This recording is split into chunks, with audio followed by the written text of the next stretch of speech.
Hey guys, it is Saturday afternoon here in the Philippines, and we are going to do a bonus free-for-all video this weekend.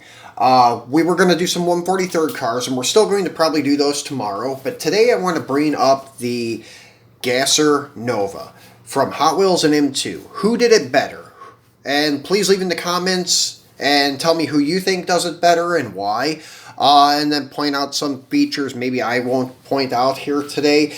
And I know probably some of you guys are thinking, well, Hot Wheels is a 66, M2 is a 67. But if you're a Chevy guy, you know these cars are almost identical. If you're not a Chevy guy, you probably do think they are identical.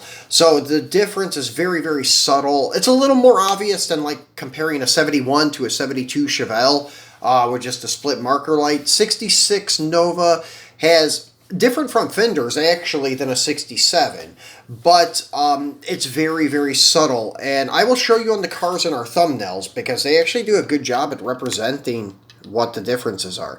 As you can see on the front of this Hot Wheels 66, you could see that the headlight bezel is more straight up and down on the front of the fender. And then you could see the 67 kind of cuts into the fender at the bottom side, and it kind of angles a little more. That's the difference. And then also the 66 uses like a pot metal type of headlight bezel, whereas the 67 is like, I don't know, stamped aluminum or stainless or something like that headlight bezel.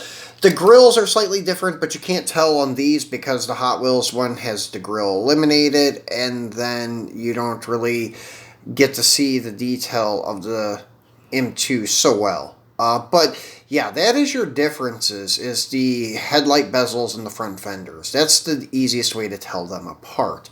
But they're so close that it's best to just compare 66 Supernova by Hot Wheels to the M2 67 Nova Gasser. So, who do you guys think did it better? Make sure you let me know in the comments, and I will voice my opinion and get back to you guys. But today, I'm going to show you what I think. So, to make it fair, since this is a retail hobby release, the Liquid Gold Supernova, and this is a more elaborately detailed with crazy paint, Texas Convention release from Hot Wheels, I'm going to take him out of the equation, put him back there, and bring out our typical, seen every day, 66 Supernova from the Team Transport sets. So we have two retail cars, pretty much the same price. If I brought out the Drag Strip Demons one, they retail at what, like $5? The Liquid Gold was probably like $7 or $8 because it was a hobby release. But anyways, pretty much same retail price, so pretty compatible with our comparison to make it fair. We're not trying to compare a $1 mainline to like a $30 premium adult collectible. So these are both premium cars, more focused on the adult collector, but they're still Walmart finds or low-grade hobby shop finds for less than $10 each. So anyways, in my opinion, I'm biased toward the Hot Wheels one, and I will point out a few things why, especially on this casting from M2, and I don't know why they did this, and a lot of you guys will probably agree with me.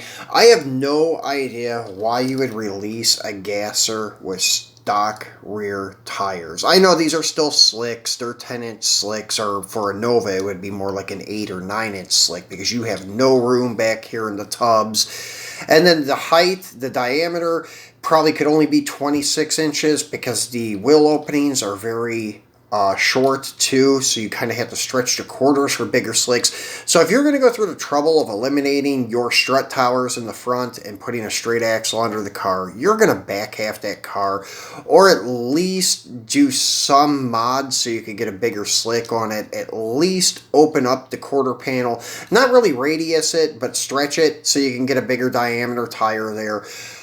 So basically you're going to alter the rear subframe rails and such. They do release these with the tub back in, and I don't know why they didn't do it on all of them, because they should have been done that way. Nobody's going to run a car like this nowadays anyways, in my opinion. So, anyways, I think that they should use that tubbed out base on all of them. But Hot Wheels did it on all of theirs. So that is the one thing I'm going to give Hot Wheels, is that they did use the tubbed out back half look on their gasser. So that's the one thing, the main reason that I favor Hot Wheels over M2. Not only that, but also like engine detail. I know some of the M2s probably have like hoodless versions or bigger blowers and such, but Hot Wheels really did an exceptionally nice job on the big block Chevy in this car. So very, very nicely done. Much better detail. Also, the Hot Wheels casting is just made better. It's heavier. As you can see, this liquid gold has a plastic chassis. So the Hot Wheels is definitely a sturdier, more durable casting. And then our typical thing with like M2 green light is bent axles. And this one wobbles a little. And most of the time you're going to have this with your push-on style wheels and such. Now Hot Wheels, on the other hand, has the through-the-wheel mushroom tip axles. As you can see there, they don't bend usually during manufacturing unless there's a burr on the metal or something like that. It's pretty nice, rolls smooth and perfect pretty much all the time. So Hot Wheels wins there. Hot Wheels wins on the engine detail, and Hot Wheels wins with the rear tires. Now, when it comes to the overall stance, I think they both nailed it. But one thing that M2 does beat Hot Wheels on, and this is the one thing that kills like their 55 gasser and everything, but they won't need to do this because it is going to be kind of marketed for kids too. They kind of have to make it beefy here so kids don't break it and bend it. So it's really bulky looking up here, where you should just have a couple of leaf springs and a straight axle and that's it. And this should be like kind of transparent, meaning you should be able to see right through to the back of the car, things like that. From side stance, looks great. From rear stance, looks killer. Front stance, not so great. It just looks too bulky here. Whereas the M2, on the other hand, they did a pretty good job at nailing that look that I'm talking about. As you could see, they did the leaf spring representation there, and then nothing in the center. You can even see the axle there. It's pretty visible, and as you can see all the way through from the back side to the front side. Right here, it's a little beefier, but it has to be, or it would be too brittle, and it would snap, and it would break. So it would not withstand even shipping if it didn't have a little bit of beefiness there. But they did a great job at clearing the center and making it look like an actual straight axle car. So that is the selling point of the M2. Also, the rear ladder bars and such, a lot nicer, but sometimes M2 gets carried away on their ladder bars and takes them all the way up to the front point, which some cars may have had that, but it's just a little overkill in my opinion. So this one, though, is tastefully done, looks good. This one would have probably looked better if you could have had like some ladder bars there, bigger ones than what they have, but they did try to represent it as good as they can for being a Hot Wheels car. So overall, very nicely done. The M2 is lacking a roll cage, where this does have a cage, and most gassers would have had a cage. That's why I don't understand why they didn't put a cage in the Texas. They do make a variant with the cage, one without the cage, and this is the only time they've ever done that with this casting. And all of their, 5 or 6 releases, this is the only one that had a cage or no cage variant. This is kind of silly because you're not going to see a back-half car, especially a back-half car that originally was a subframe car without a cage. That's how it's going to tie your chassis together, the front area and then your rear area. You're going to have subframe connectors and you're going to have a cage. And then also, as well, if you're a Chevy guy, you know how weak the front subframe is on a pre-68 Nova. They kind of just bolt flat onto the front with like 4 bolts on each side, so it's a very crappy setup in my opinion. very weak, and it's a very vulnerable point of the car. If you get hit in the front end right here, it's going to take the whole front clip off that car. So 68 on up, like the Camaro, 67 on up Camaro, they did away with that design, and they kind of made the subframe where the frame rail goes all the way back here to the center of the door, kind of, and acts like body mounts and such things. So it bolts up almost like a ladder frame. So got much better in the second gen Novas. But with this one, though, as I said, you're not going to put a blow-in big block in this car and back half it without caging it. So that's the one thing. The only casting, though, that I would say is kind of unrealistic. Now, with the Dragstrip Demons release, they put a bigger 5-slot on the car, and it didn't look so good. That's the only time they did a bad wheel combination on the Hot Wheels.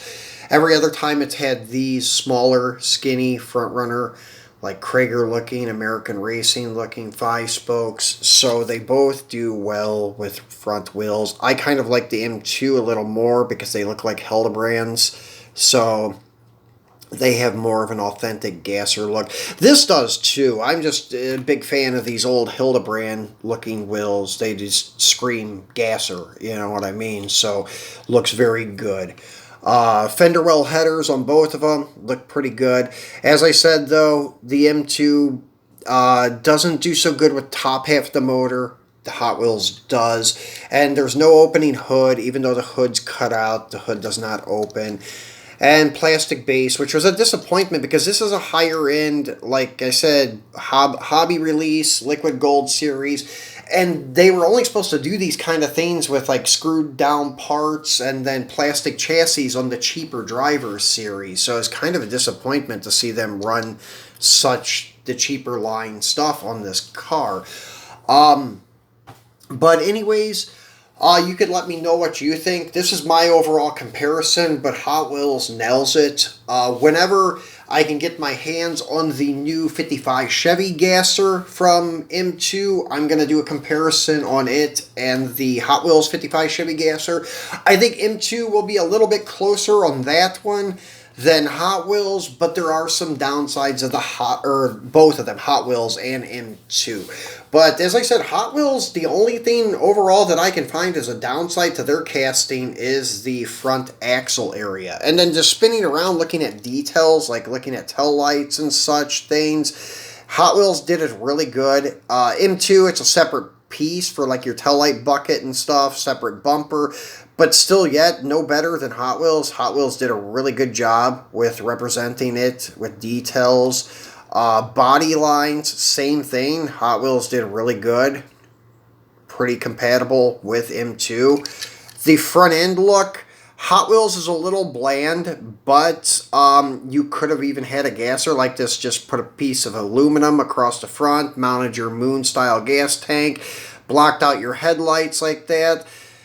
This guy with the M2 ran his stock grille, stock headlights, but this could still be a reality. It's not that it's really lacking detail. It could just be more of an all-out drag car than the M2.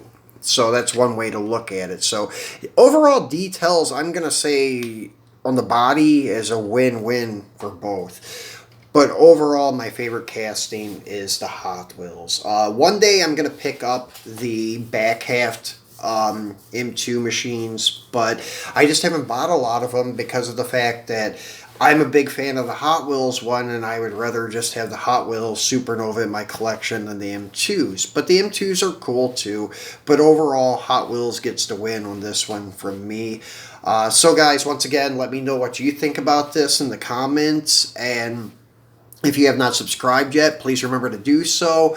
And please give me a thumbs up. Please share the video. Tell your friends about my channel. And then I will come back tomorrow and do the video as planned on the couple of Matchbox Yesteryear, Chevy Muscle, and trucks. So we'll do that tomorrow. So make sure you tune back in for that, guys. So enjoy your Saturday, and I will see you on Sunday. Thanks for watching.